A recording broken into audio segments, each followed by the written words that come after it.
Rain lashed against the windows, drumming a relentless tattoo on the glass.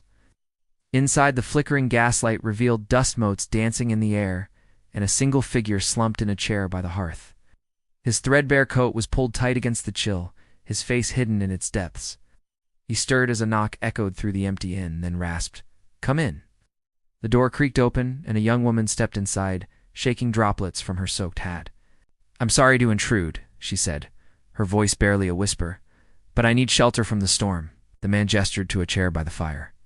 "Sit," he croaked. "You must be drenched to the bone." As she dried her face by the hearth, the woman noticed a worn leather satchel at the man's feet. It was secured with a clasp, but the strap had split, revealing a glint of metal within. Intrigued, the woman asked, "What's that?" The man recoiled as if startled, quickly snapping the clasp shut. "Nothing," he mumbled, eyes darting to the door. "Just some tools." A gust of wind rattled the window panes and the man flinched, pressing himself against the wall. The woman noted his trembling, the way he avoided her gaze. There was a wildness about him, a desperation that set her unease. "Are you all right?" she asked softly. The man looked up, his face drawn and haggard, framed by unkempt graying hair. "I'm fine," he rasped, his voice hoarse. "Just tired." The woman didn't reply, sensing a shadow of something darker lurking beneath his words. As the night deepened, the storm outside grew more intense, wind howling like a wounded animal. Rain lashing against the windows, mimicking claws scraping against glass. They sat in silence, the only sounds the crackling fire and the relentless tempest. Then the man spoke, his voice barely a whisper. "Do you know how to fix a lantern?" The woman looked up, surprised by his question. "A little," she replied cautiously. The man nodded, reaching for his satchel. With a trembling hand he opened it, revealing a lantern and a small hammer. "This one," he said, holding up the lantern. "It's broken. Can you mend it?" The woman hesitated, torn between her unease and curiosity. She studied the lantern. Its glass was cracked, the metal frame twisted as if crushed by a vice. Still, she couldn't resist the man's pleading eyes. She nodded slowly and took the lantern. Carefully, she examined the damage, her brow furrowing. "It's not easy to repair," she admitted. The man slumped back, his shoulders shaking. "I understand," he whispered, his gaze fixed on the flames. "It's almost impossible." The woman looked up, startled by his sudden outburst. "What do you mean?" The man hesitated, then met her eyes, his gaze intense. "These things," he said, tapping the lantern, "they don't mend. Not without a special touch." He leaned closer, his voice dropping to a conspiratorial whisper.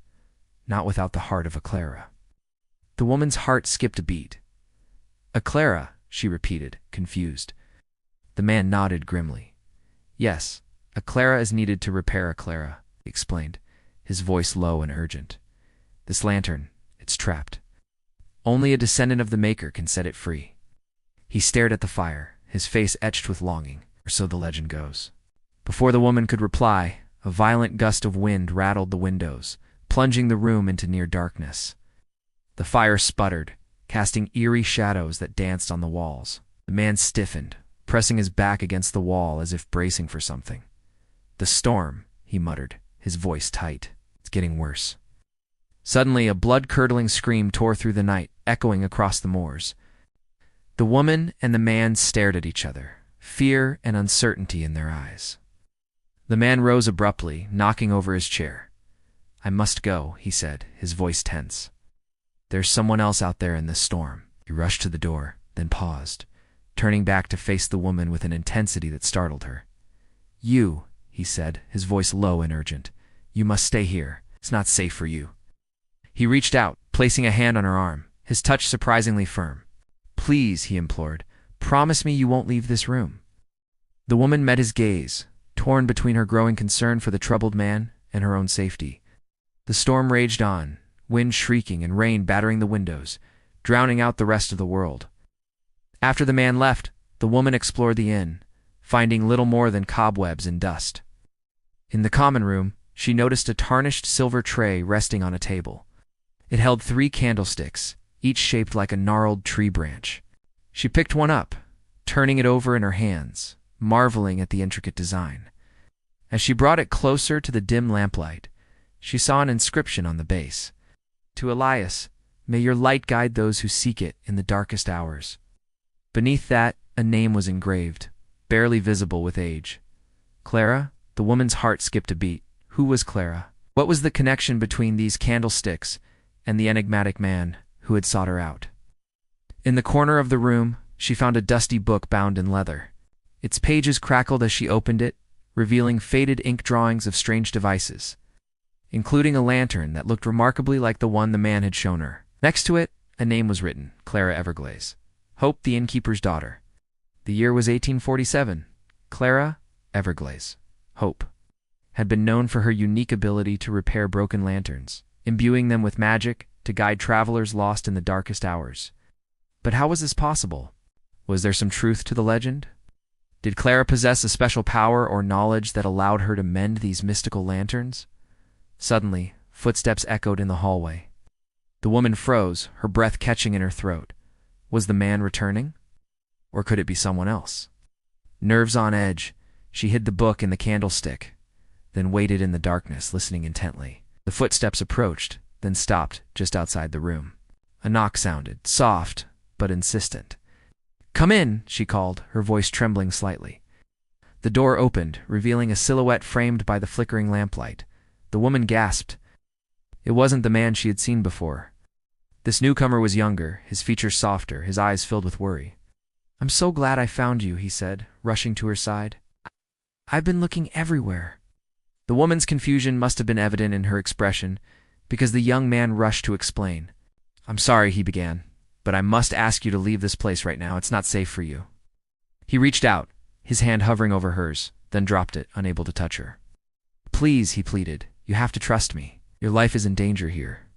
The woman stared at the young man, torn between her desire to help the troubled stranger and her growing fear for her own safety. What danger awaited her in this desolate inn? And how could she possibly escape the clutches of fate? With the young man's help, the woman managed to escape the inn. Racing through the storm-tossed night, desperate to outrun whatever danger lurked behind her. Yet the relentless rain and the darkness seemed to conspire against her, blurring the path ahead and deepening the shadows that pursued her every step. She stumbled on, driven by a primal instinct to survive, the memory of the sinister inn and its haunting secrets fueling her desperate flight. But even as she fled, the inn seemed to reach out to her, its presence like a specter haunting her every move. The wind moaned through the trees, carrying whispers of the past and weaving a tapestry of fear that ensnared her in its chilling embrace. What awaited her at the end of her desperate journey? And would she ever truly escape the long reach of the Graywick Inn? Where does a writer go when even she doesn't want to read her own story anymore? What happens to endings when there's nothing left to say? This is my favorite kind of story, a space where thoughts can run wild. There's no right or wrong way to think about this story, but I'd love to hear your theories about what's going on, especially if it reminds you of something or someone. Clara woke in the back room of the Crooked Lantern Inn. Her blanket had fallen away, leaving her bare shoulders exposed to the cool air, a moment she couldn't remember why she was here or where she'd come from. Her head pounded, and each blink sent sparks flashing behind her eyelids. It smelled like stale waste and fresh blood in here. Glancing down, she realized her nightgown was soaked with what looked like paint. With shaky hands, she pushed back the tangled mass of her dark hair. Something was wrong, very wrong. Everything was wrong. A muffled commotion came from behind the wall. Men's voices raised in anger, the crash of something heavy hitting the floor. Fear pricked at Clara, sharp and cold. She needed to get out of here. Squeezing between the counter and a shelf laden with dusty bottles, she found a gap just large enough for her narrow frame. Pain shot up her leg, and she cried out, catching her foot on a loose floorboard. When she finally scrambled free, her gown was ripped, leaving a jagged line of exposed skin along her shoulder blade. Blood welled, burning hot and fast. Adrenaline spiked through her, sending strength surging into her limbs. She didn't dare look back. She ran, stumbling down darkened hallways, past closed doors and shuttered windows until she reached a stairwell. Down below, a flickering lantern cast dancing shadows on the rough-hewn steps. She moved toward it, hope blooming in her chest, only to freeze as she neared. Because standing at the bottom, blocking her exit, was a tall man cloaked in shadow. He blocked the only way out of the building. His lantern swayed in his hand, revealing brief glimpses of cruel lines and calculating eyes. He stepped aside, tilting his head in invitation. "Going somewhere?" he asked, his voice a low rumble. His words painted a target on her back. She knew he would hurt her if she stayed. She knew he would kill her if she tried to pass. All the instinct in her being screamed at her to run, to hide, to do anything but stay in this place. And yet, for some reason, she couldn't move.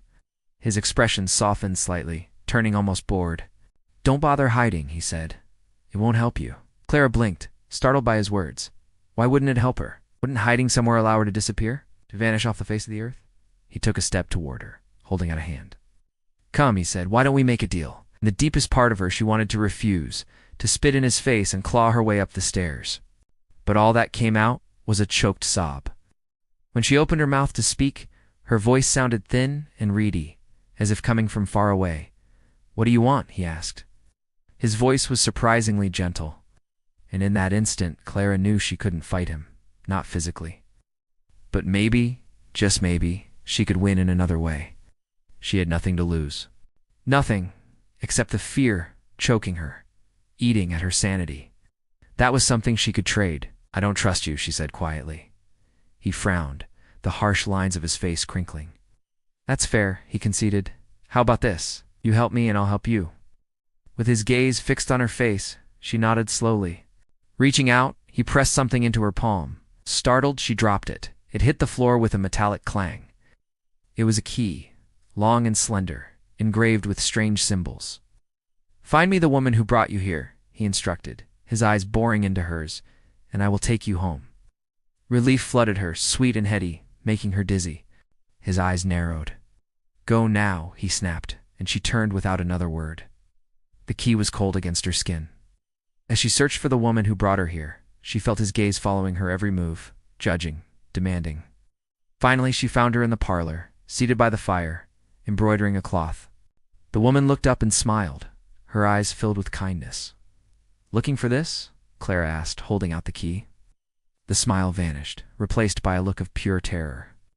"Don't," the woman gasped, scrambling back. "Don't give it to him." "Why not?" Clara demanded. "Who is he?" The woman shook her head frantically, her fingers splayed on the floorboards. "He cannot win," she whispered. "If you give him the key, everything will be lost."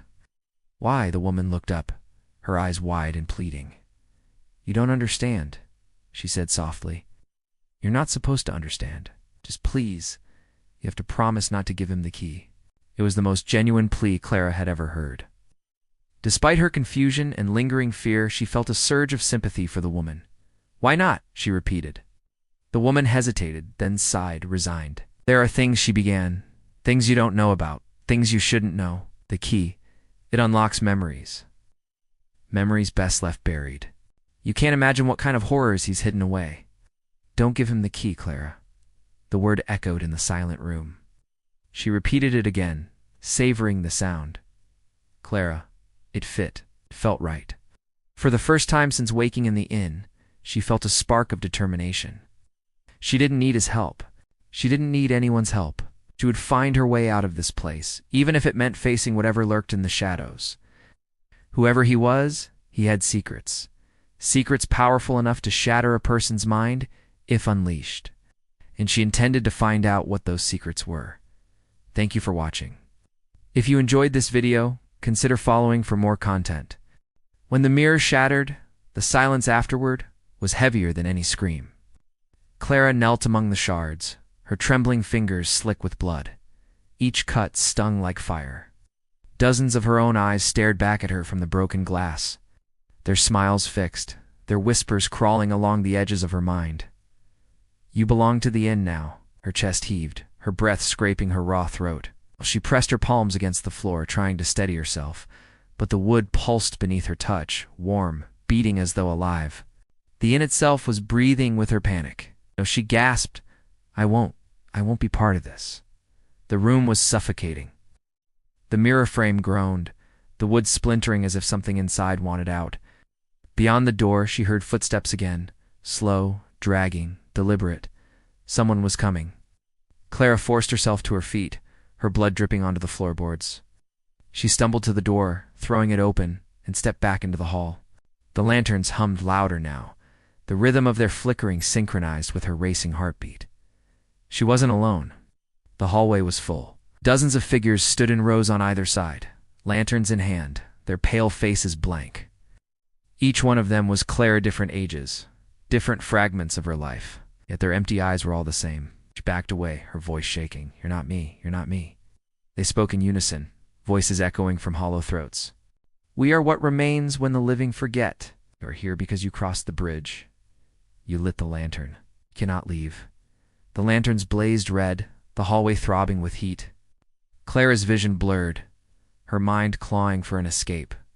She turned and ran, her bare feet pounding the warped boards, the voices following like a storm.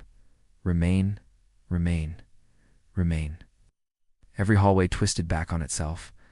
Every door opened to the same choking darkness. Her lungs screamed for air, but there was none. The inn itself was swallowing it, forcing her deeper into its hollow chest. At last, she burst into a vast chamber she had never seen before. It was the heart of the inn. Hundreds of lanterns hung from the ceiling, their glow washing the walls in rivers of crimson. The floor was covered in shallow water, dark and stagnant, rippling with each trembling step. And at the center of the room stood a single pedestal. Upon it rested a lantern, unlike the others. Its frame was gold, though tarnished by time, and its flame burned white instead of red. It pulsed faintly as though alive, breathing in, breathing out. The final lantern, Clara's chest tightened.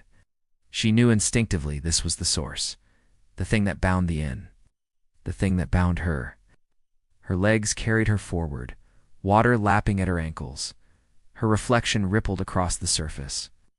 It was distorted, stretching in ways that made her stomach twist.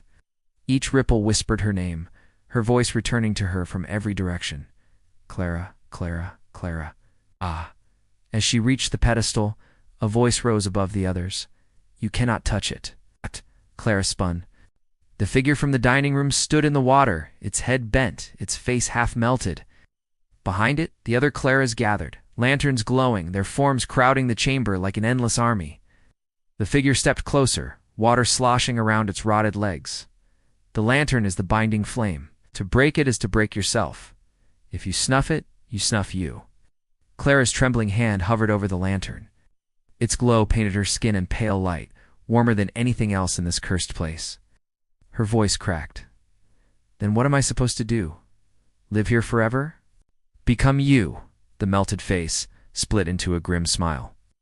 "You already are." The other Claras whispered in unison, their voices weaving like wind through dead trees. "Remain, remain, remain."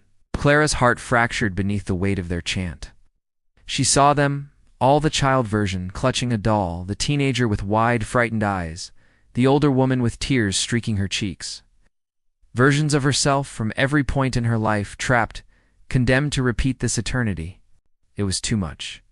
Her scream tore through the chamber, raw and desperate. She seized the lantern with both hands. Its heat seared her skin instantly, burning, blistering, but she refused to let go. The voices screamed around her, a storm of fury and fear. The melted figure lunged forward, water crashing in its wake. "Do not break it," but Clara lifted the lantern high. "I will not remain." With one last shattering cry, she hurled the lantern to the floor. It exploded in a blinding flash of white. The chamber convulsed, the water boiling, lanterns above, bursting one by one in showers of sparks. The voices shrieked in agony, their harmony unraveling into chaos. The walls split open, revealing gaping black veins that bled light. Clara was thrown backward, her body slamming into the water. She struggled to rise, her lungs burning as the inn began to collapse around her. The figures dissolved into mist, their lanterns falling, hissing as they vanished into the boiling water. The melted figure staggered toward her, half its body gone, its voice a dying rasp. "You have freed us." Clara's vision swam, the world breaking apart into shards of light and shadow, then silence. When she opened her eyes again, she was lying on cold stone. The bridge stretched before her, moonlight glimmering on the surface of Hollow Creek. The inn was gone. The woods stood silent, untouched, as though nothing had ever been there at all. Her hands were raw, blistered, but empty. No lantern. No chains, only the night. Clara pushed herself upright, her entire body trembling. Tears streaked her dirt-stained cheeks, her throat torn from screams. She looked back once to where the inn had stood. There was nothing. But in the water, just at the edge of the bridge, something flickered. A single lantern flame. It burned white. And then slowly it turned red. Clara staggered back, her breath catching. The water rippled outward as if something stirred beneath it. Something vast. Something not gone at all. The whisper returned, soft as a breath against her ear. You never leave the inn. Her lantern flickered to life in her hand. Now pick up your pace. You need to get out of here. Whatever power brought you here is still lingering. It wants you back. Don't let it take you, Run. Keep going. Clara broke into a desperate sprint, stumbling over gnarled roots, leaping across fallen logs. The whispering grew louder now, slithering through the trees, coiling around her ears.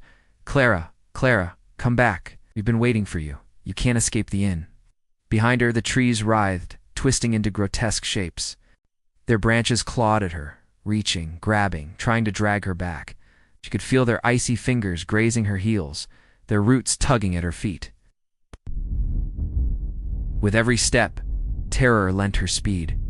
Branches snapped, leaves crackled, but nothing could stop her. Not even when the forest floor gave way beneath her and she fell, tumbling down a rabbit hole of twisting roots and dirt. She landed hard, gasping for breath, scrabbling for purchase on the slick walls. But there was no escape. The tunnel was a dead end. Trapped, surrounded by the suffocating darkness, Clara knew she couldn't stay. She started climbing, clawing at the narrow opening until her fingers bled.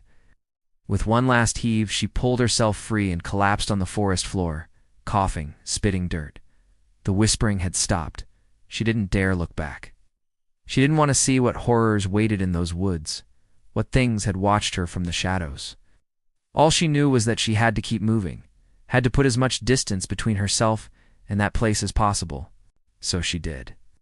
She walked through the night deeper and deeper into the unfamiliar forest, the tall trees hiding the moon and stars, leaving her in perpetual twilight. Hours passed, or maybe only minutes. Time had no meaning here. The only sound was the frantic thump of her own heart and the whisper, always the whisper, slithering just at the edge of her hearing. Tempting, pleading, threatening. Come back, Clara. Come back home. You belong with us now. Clara squeezed her eyes shut, trying to shut out the sound, trying to hold on to her sanity.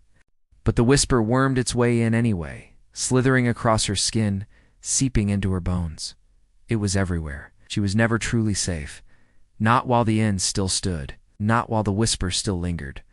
Because the inn might be gone, but its hunger remained. And whatever that hunger was, it wanted her back.